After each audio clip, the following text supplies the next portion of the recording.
कोण क्या है? कोण को इंग्लिश में हम एंगल बोलते हैं। दो किरणों के बीच के झुकाव को कोण कहते हैं। कोण बनाने वाली दोनों किरणों को हम कोण की भुजाएं भी कहते हैं। देखिए, ये हमारी एक किरण है ए, दूसरी किरण है बी।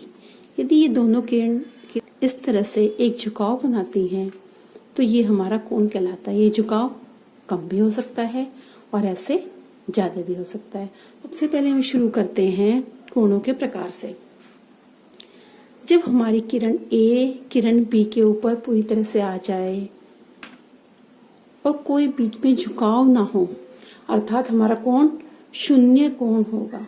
अब यहां से हम आगे बढ़ते हैं, दूसरी स्थिति हम बनाते हैं। इसको सीधा इंग्लिश के एल जैसी आकृति बन गई है।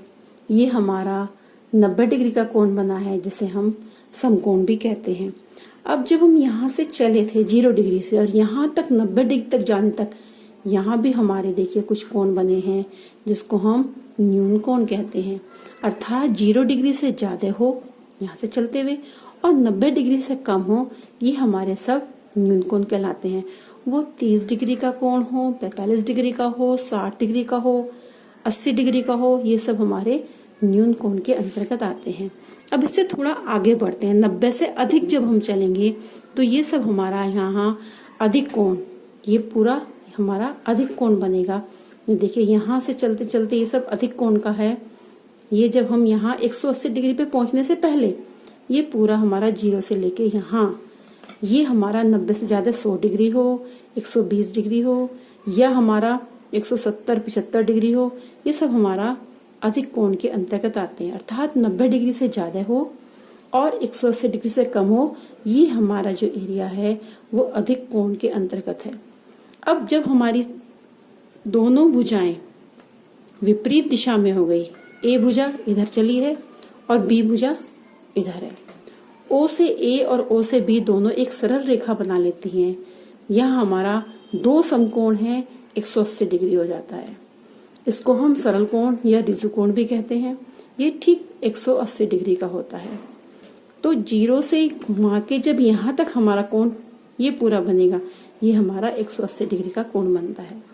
अब हम जब सरल कोण से आगे बढ़ेंगे तो 180 से आगे बढ़े हैं और धीरे धीरे पूरा चक्कर लगाने में हमारे 360 लगते हैं। उससे पहले अर्थात 360 डिग्री से कम और 180 से ज्यादा, जब ये पूरा हमारा यहाँ से वृत्त बनते बनते ये पूरा पहुंचेगा, ये हमारा वृत्त कोण कहलाएगा।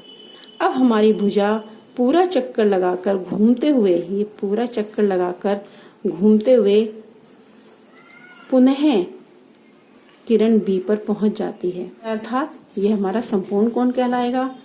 तो इस प्रकार बच्चों, सबसे पहले बना था हमारा 0 डिग्री का कोण, जिसे हम शून्य कोण कहेंगे। फिर उसके पश्चात 90 डिग्री तक न्यून कोण कहलाते हैं। 90 डिग्री का कोण समकोण है। समकोण से अधिक सरल कोण के मध्य हमारा अधिक कोण है। 180 डिग्री का हमारा सरल कोण कहलाता है। सरल कोण से आगे बढ़ते हुए संपूर्ण कोण है और सरल कोण और संपूर्ण कोण के बीच में यह है हमारा वृत्त कोण कहलाता है। तो बच्चों, आप ये समझ गए होंगे कि कोण किस प्रकार बने हैं। कोण 7 प्रकार के होते हैं। शून्य कोण, जीरो एंगल, न्यून कोण, एक्यूट एंगल, समकोण, राइट एंगल, अधिक कोण, ऑब्ट्यूज एंगल, ऋजु कोण, स्ट्रेट एंगल, वृत्त कोण, रिफ्लेक्स एंगल, संपूर्ण कोण, कंप्लीट एंगल। सबसे पहले बात करते हैं शून्य कोण की। शून्य अर्थात 0। जब दो किरण ओ ए और ओ बी दोनों एक दूसरे के ऊपर हैं, यहाँ कोई कोण नहीं बना रही, अर्थात ये शून्य कोण है। तो कोण ए ओ बी बराबर 0। कोण को हम इस तरह से लिखते हैं। न्यून कोण 0 डिग्री से अधिक हो और 90 डिग्री से कम हो, इसको हम न्यून कोण कहते हैं। यहाँ देखिए, ओ से लेके ए एक किरण है, ओ से बी एक किरण है, इन दोनों किरण के बीच का झुकाव ये हमारा न्यून कोण कहलाता है।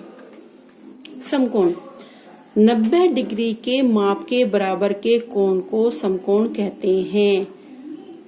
किरण OA और OB के बीच जो हमारा कोण बना है ये 90 डिग्री का कोण है।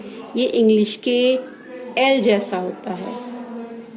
तो कोण AOB बराबर 90 डिग्री। अधिक कोण 90 डिग्री से अधिक हो लेकिन 180 डिग्री से कम हो, यही हमारा अधिक कोण कहलाता है। OA भुजा और भुजा OB, इन दोनों के बीच में जो कोण बना है ये हमारा अधिक कोण है। ऋजु कोण, जब सीधी रेखा में दो विपरीत किरणें मिलती हैं, यह हमारी OA और OB दो विपरीत किरणें मिली हैं, इनसे हमारा एक कोण बना। इसमें दो समकोण होते हैं। यह 180 डिग्री का कोण है। एक सरल रेखा बनती है, इसीलिए यह सरल कोण भी कहलाता है। वृत्त कोण 180 डिग्री से अधिक और 360 डिग्री से कम कोण को वृत्त कोण कहते हैं। OA और OB ये हमारी भुजा इधर से घूम के आई है, तो ये कोण बनेगा। तो कोण AOB बराबर वृत्त कोण कहलाएगा। संपूर्ण कोण, नाम से ही संपूर्ण था पूरा, ऐसा कोण जिसकी माप 360 डिग्री या चार समकोण। एक समकोण आपने जाना था 90 डिग्री का होता है, यहाँ चार समकोण 360 डिग्री के होंगे। जब किरण OA पूरा एक चक्कर लगाकर वापस किरण OB तक पहुंच जाए, ये पूरा चक्कर अर्थात इसने संपूर्ण अपना सफर तय कर लिया है, तो यह कोण हमारा संपूर्ण कोण कहलाएगा। तो बच्चों, इतना समझ में आ गया आपको?